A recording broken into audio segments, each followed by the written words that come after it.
खबर अयोध्या से सामने आ रही है। अयोध्या के हनुमानगढ़ी में 30 अप्रैल को अक्षय तृतीया के अवसर पर एक नई परंपरा की शुरुआत होगी। गद्दी नशीन महंत प्रेमदास सरायू नदी में शाही स्नान करेंगे और इसके बाद भगवान रामलला के दरबार की ओर रवाना होंगे।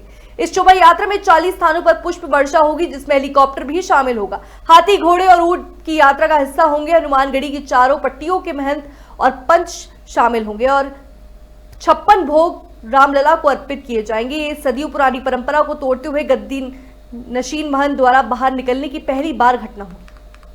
देखिए, अखिल भारतीय श्री पंच रामानंदी निर्वाणी अखाड़ा हनुमानगढ़ी ने जो निर्णय ले, जैसा कि डॉक्टर महेश दास जी ने अभी बताया कि 3 महीने से पूज्य श्री गद्दी नसीन प्रेमदास जी महाराज जी के मन में भगवान हनुमान जी स्वयं प्रेरित कर रहे थे कि प्रभु का दर्शन करने के लिए आप जाइए, और वह क्षण अब आ गया है।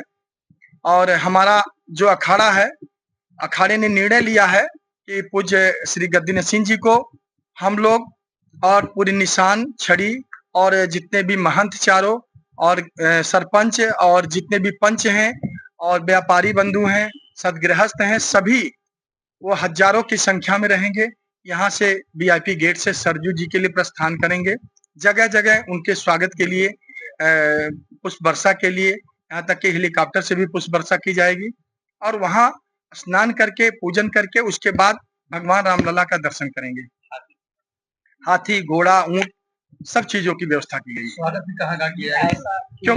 देखिए, यहाँ पे गद्दी नसीन का 52 बीघे परिधि में से बाहर नहीं जा सकते हैं, लेकिन जो है ऐसी विषम परिस्थिति, ऐसा कोई देवी देवता जैसे भगवान श्री राम का दिव्य और भव्य मंदिर बना है, भगवान अपने मंदिर में प्रतिष्ठित 500 सालों के इतिहास के बाद, तो हनुमान जी ही उनको प्रेरित कर रहे थे कि आप जाओ और हमारे प्रतिनिधि के रूप में प्रभु राम का दर्शन करो। इसलिए जो है वह गद्दी नसीन जी जा रहे हैं।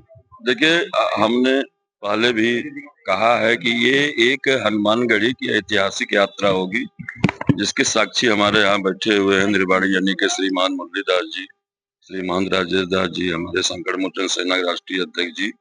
हम लोग इसके लिए, चूंकि हनुमानगढ़ी जहाँ जुड़ जाती है किसी भी शब्द में, सिद्धपीठ हनुमानगढ़ी की, वो भी गद्दी नसीन जो 52 बीघे के अंदर रह के अपनी तपस्या और अर्चना पूजन करते हैं, लेकिन हनुमान जी के ही प्रेरणा से उनको ये हुआ, इसकी बातें चल रही थी।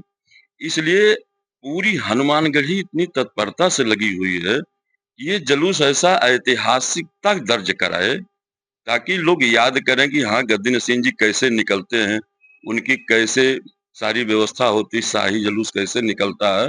ये बहुत लोग अभी चर्चा कर रहे थे, बहुत लोगों ने कभी देखा ही नहीं इस तरह से।